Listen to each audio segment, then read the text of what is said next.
Confession olfactive, épisode 2, je suis la géosmine. Tu me connais. Tu m'as respiré dans un jardin après l'orage. Sur un chemin de campagne encore chaud, dans la terre retournée d'un potager, dans la mousse humide comme l'écorce d'un arbre. Tu m'as peut-être moins goûté dans une betterave fraîchement coupée. Tu me connais depuis toujours. Mais jusqu'à aujourd'hui, tu ignorais mon nom. Je suis la géosmine, et voici ma confession. Confession olfactive, un podcast qui sent vrai. On m'appelle souvent l'odeur de la pluie. C'est joli, c'est évocateur, mais ce n'est pas tout à fait vrai. La pluie en elle-même ne sent presque rien. Ce que tu respires lorsque les premières gouttes rencontrent un sol sec est une composition bien plus complexe. Un parfum sans flacon. Une formule écrite par la terre, les plantes, les pierres, les micro-organismes et l'air. On appelle ce phénomène le pétrichore. Ce mot vient du grec pétra, la pierre, et ichor, le fluide qui, dans la mythologie, coulait dans les veines des dieux, le sang des pierres. Voilà donc ce que tu crois respirer après la pluie. Mais avant de devenir poésie, cette odeur est un phénomène physique. Pendant les périodes sèches, différentes substances s'accumulent à la surface du sol et dans ses pores. Des composés produits par les plantes, des fragments de matière organique et les molécules libérées par les micro-organismes. Puis, une goutte tombe. Lorsqu'elle frappe une surface poreuse, elle peut emprisonner de minuscules bulles d'air. Ces bulles remontent, elles éclatent et elles projettent dans l'atmosphère des gouttelettes microscopiques, des aérosols. Et dans ces aérosols, je voyage. Je quitte le sol, je monte dans l'air, je traverse le jardin et je viens jusqu'à toi.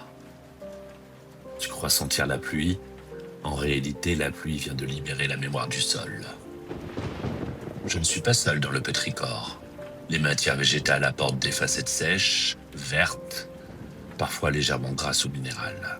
L'air humide transforme la manière dont les odeurs circulent et dont tu les perçois. Selon les conditions, l'ozone peut également participer à cette impression électrique associée à certains orages. Et moi, j'apporte la terre.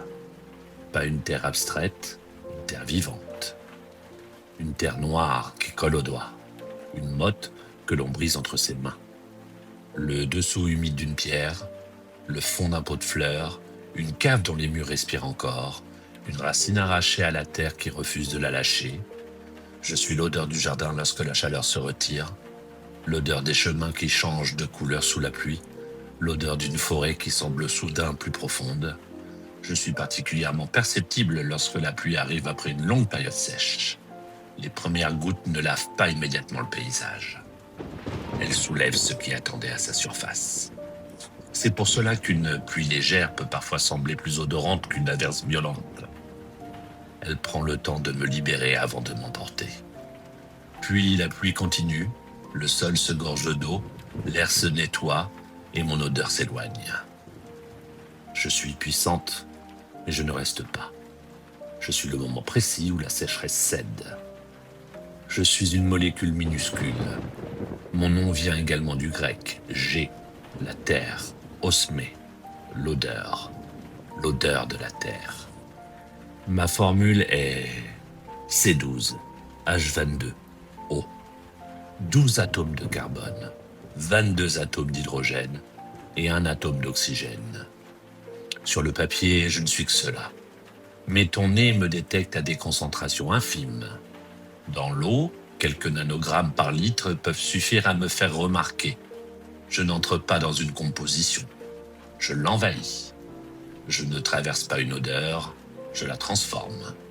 Une quantité presque invisible peut faire basculer une fleur dans l'humidité, un bois dans l'humus, un fruit dans la racine, un jardin dans le souvenir. Avec moi, le dosage n'est pas seulement une mesure, c'est une discipline. Qui me fabrique? Je ne viens pas réellement de la terre. Je suis produite par des êtres vivants microscopiques, des bactéries du sol, notamment certaines bactéries appelées Streptomys, mais aussi des cyanobactéries et quelques autres micro-organismes. Ils me fabriquent sans savoir que, pour toi, je deviendrai un souvenir d'enfance. Dans leur monde, je peux être un signal. Des chercheurs ont observé que mon odeur attire de minuscules animaux du sol appelés colamboles. Ces animaux se déplacent autour des colonies de Streptomys, puis ils transportent leurs spores. Je deviens alors un moyen de voyager. Une invitation microscopique, un message envoyé sous tes pieds. Toi, tu respires la terre après la pluie. En dessous, un autre monde est en train de communiquer. Je peux t'émouvoir dans une forêt, mais me retrouver dans ton verre d'eau et je deviens soudain indésirable. Les producteurs d'eau potable me connaissent bien. Même présente en quantité extrêmement faible, je peux donner à l'eau un goût terreux ou moisi. Je peux aussi marquer la chair de certains poissons d'élevage. Je ne suis plus alors une évocation poétique. Je deviens un défaut sensoriel qu'il faut identifier et éliminer. Voilà mon paradoxe. Dans un paysage, tu me trouves authentique. Dans un verre, tu me trouves suspecte. Dans une création olfactive, tu me trouves audacieuse. La même molécule, 3 jugements. Et en parfumerie, ça donne quoi? Je suis rarement utilisée seule. Je suis trop puissante, trop reconnaissable, trop capable d'engloutir tout ce qui m'entoure. Les parfumeurs me travaillent donc dans des dilutions extrêmement faibles. Ils m'associent à des matières boisées, vertes, minérales, moussues ou racinaires. Je peux créer l'impression d'un sous-bois après l'orage, d'une betterave fraîchement coupée, d'un pot de fleurs renversé, d'une cave aux murs humides, d'un jardin qui respire dans la nuit. Je ne suis pas là pour rendre une création simplement jolie. Je suis là aussi pour lui donner du sol, une profondeur, une vérité organique, mais une trace de trop, et la promenade en forêt devient une flaque de boue. Avec moi, le parfumeur travaille presque dans l'invisible. Je suis donc une molécule qui obsède. Je suis une matière que l'on manipule avec précaution. Pas parce que je suis spectaculaire, parce que je suis obsédante. Il suffit parfois de me sentir une fois pour commencer à me chercher partout. Dans un jardin fraîchement arrosé, dans un sous-bois, dans une cave, sur une pomme de terre encore couverte de terre, dans la chair sombre d'une betterave. Certains parfumeurs reviennent continuellement vers moi. Ils me diluent, ils m'observent, ils ajoutent une trace de moi à une formule, puis ils la retirent avant de recommencer. Je peux rendre une création plus vivante, mais je peux aussi la déséquilibrer.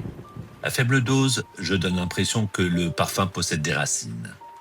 Je crée de l'humidité sous les bois, de la terre sous les fleurs, une ombre derrière les notes vertes, une matière sous l'abstraction. Mais si l'on m'entend trop clairement, je prends toute la place. La fleur disparaît, le bois pourrit, le jardin devient cave, et le parfum semble soudain porter de la boue sur ses chaussures. C'est peut-être pour cela que je fascine. Je me situe à la frontière entre l'attirance et le rejet. Entre une odeur que l'on voudrait porter et une odeur que l'on ne peut plus oublier. Je ne promets pas de rendre un parfum séduisant. Je lui donne quelque chose de plus dangereux, une mémoire.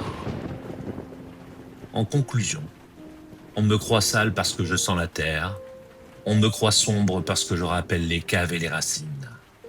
Pourtant, je suis aussi l'odeur d'un recommencement. Celle du sol qui reçoit enfin l'eau. Celle du jardin qui respire après la chaleur. Celle d'un monde invisible qui reprend sa conversation. Je suis la géosmine. Je n'ai pas, à moi seul, l'odeur de la pluie. J'ai l'odeur de ce que la pluie révèle. J'ai l'odeur de ce que la terre gardait en silence. Vous venez d'écouter Confession olfactive, un podcast qui sent vrai. À bientôt pour une nouvelle confession.